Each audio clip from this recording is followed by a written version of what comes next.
Never bring up mistakes of the fast.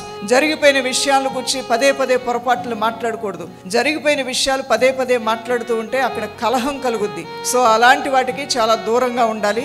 ఏదైనా ఒకటి, నీ భర్త కోపం పుట్టేది మాట్లాడితే ఆయన కోపం వస్తుంటే మాట్లాడుకో.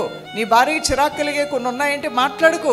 జరిగిపోయిన విషయాల వలన మీ ఇద్దరికి కూడా డిస్టర్బెన్స్ వస్తుందంటే మీ ఇద్దరు మీకు ప్రాముఖ్యం.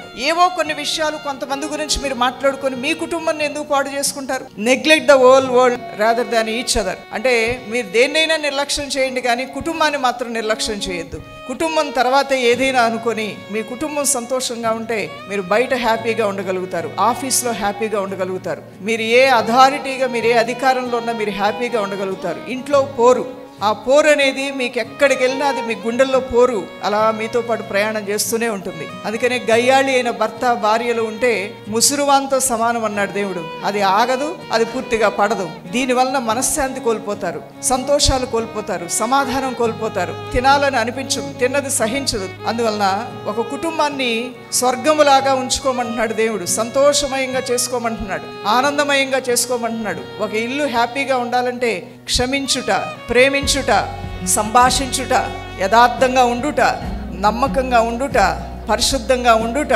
కలిసి కుటుంబంగా ప్రార్థించుట. హల్లెలూయా.